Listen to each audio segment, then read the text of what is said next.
सर्व विचारत होत्या की आपल्या गावात केव्हा येतील आणि नंतर काही महिला या कोणाच्या सांगण्यावरून कोणा एजंटच्या सांगण्यावरून रिक्षा भरून पारोड्याला जात होत्या, एरंडोलला जात होत्या. परंतु तसे जाताना आपल्या तालुक्याचे आमदार संजू भाऊ सावकारे यांनी बघितलं की या महिला कुठे चालल्या आहे. यानंतर सर्वांनी सांगितलं की भाऊ या भांडे वाटप विषयी चालले आहे. पण नंतर ज्या महिला तिथे जात होते त्यांना भांडे मिळत नव्हते आणि ते परत येत होते.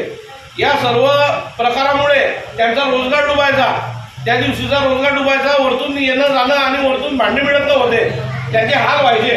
हे पाहून संजय भाऊंनी सांगितलं की या सर्व महिला आपल्या तालुक्यातील महिला यांना त्याच गावात जाऊन तुम्ही प्रत्येक गावात जा, प्रत्येक गावात नोंदणी करा व यांना भांडे वाटप करा. त्यांच्या आदेशानुसार आपल्या वरंगाव शहरातील आपल्या प्रभागातील नगरसेवक गणेश भाऊ धनगर यांच्या माध्यमातून आपण आज इथं केवायसी मागील काही दिवसापासून केवायसी केली.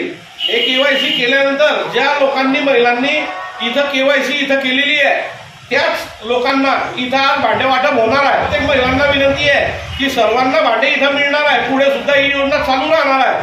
पुढे गणेश भाऊंना मी विनंती करतो आपण अजून सुद्धा पुढे कॅम्प लावा. गणेश भाऊ म्हणताय की उद्यापासून मी परत अजून हे कार्ड वाढवीन, प्रभागामध्ये अजून परत कॅम्प लावीन. तर ज्यांचे सुद्धा इथं भांडे आलेले आहे, रणनीताईंना आपण ओळखतो की रणनीताई सावकारे यांच्या माध्यमातून महिलांसाठी विविध असे उपक्रम इथं राबवले जातात. वाटल्यानंतर तुम्हाला कोणी एजंट पैसे मागत असेल, कोणालाही एजंटला 1 रुपया देऊ नका.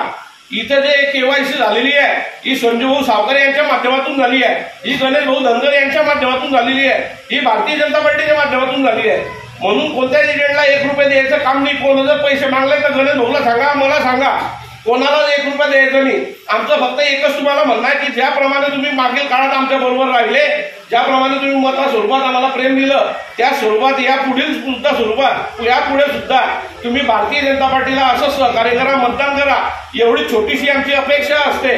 म्हणून भावी काळात विविध प्रकारच्या महाराष्ट्र शासनाच्या माध्यमातून विविध योजना आहेत. या गवंडी कामगार योजनेतून शिष्यवृत्ती आहे, नंतर तुम्हाला प्रशिक्षण दिलं जाईल. अशा विविध प्रकारच्या योजना गणेश भाऊंच्या माध्यमातून आपल्या वार्डात पुढे सुद्धा राबवल्या जातील. म्हणून आज हे भांडे वाटप करायला आज इथं रणनीताई सावकारे आलेले आहेत. अशी व्यक्ती जर आपल्या माध्यमात असते, आपल्या जर जवळ असले, तर असं कुठल्याही लोकांच्या प्रलोभनाला बळी न पडता योग्य माहिती मिळवून घेतली पाहिजे. गणेश भाऊने आधीच तुम्हाला सांगितलंय की या योजनेसाठी तुम्हाला 1ही रुपया द्यायचा नाही आहे. किट वाटप झाल्यानंतरही पैशांची मागणी होते असं प्रशांत दादा नेहमी सांगतात. म्हणजे किती या योजनांना बदनाम करण्यासाठी किंवा त्या योजनांच्या माध्यमातून पैसे उकरण्याचं काम इतर लोकांकडनं होत आहे. पण तुम्ही सगळे सजाण नागरिक आहे, सुजाण नागरिक आहेत. तर सांगितल्याप्रमाणे कुठल्याही प्रलोभनाला किंवा कुठल्याही व्यक्तीला 1ही रुपया न देता तुम्हाला जर काही विचारायचं असेल तुम्ही डायरेक्ट गणेश भाऊ सारखं नेतृत्व आहे तुमच्याकडे, त्यांना डिरेक्टली विचारा. 1ही रुपया न देता आज तुमच्यापर्यंत ही योजना इथे आणण्याचं काम गणेश भाऊंच्या माध्यमातून होत आहे. तर गणेश भाऊंसाठी जोरदार टाळ्या झाल्या पाहिजे.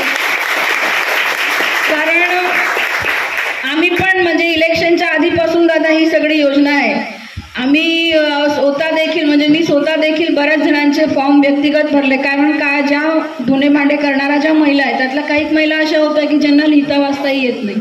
अशा महिलांचे फॉर्म आम्ही स्वतः भरले. आमच्या अनिताताई आहे, त्यांचा मुलगा आहे, या सगळ्यांनी स्वतः भरले. आज आपण सावकारे साहेबांच्या माध्यमातून ही जी योजना आहे संपूर्ण तालुक्यामध्ये राबवतोय आणि त्यासाठी आपण वेगवेगळे प्रतिनिधी निवडलेले आहेत. ग्रामीण भागासाठी आपले प्रशांत दादा, गोलू दादा, अतुल दादा झांबरे हे सगळे काम करत आहे. आपले गणेश भाऊ आहे. त्याचबरोबरीने शहरी भागामध्ये युवराज भाऊ आहे, पिंटू भाऊ आहे, अनिताताई आहे, असे सगळे प्रतिनिधींना आपण हे काम करायला दिलेलं आहे की जेणेकरून सर्वसामान्य जी लोक आहे, सर्वसामान्य जे माता भगिनी आहेत त्यांची कुठेही फसवणूक होऊ नये. तर तुम्हाला याच्या पुढेही काहीही कार्य असेल, काही योजनांची माहिती करून घ्यायची असेल तर एखाद्या दुसऱ्या व्यक्तीला न विचारता तुमच्या जवळच्या व्यक्तीला विचारावं, तुमच्या जवळच्या नेतृत्वाला विचारावं. भारतीय जनता पार्टी पक्ष हा असा पक्ष आहे, मग ते केंद्रातला असो किंवा राज्यातला असो, प्रत्येकाकडनं दोघंही म्हणजे केंद्राच्याही बऱ्याचशा योजना अशा आहे ज्या महिलांसाठी खूप महत्त्वाच्या आहेत. भारतीय जनता पार्टीच्या माध्यमातून महाराष्ट्र शासनाच्या अशा बऱ्याच काही योजना आहेत की ज्या महिलांच्या कल्याणासाठी आहे.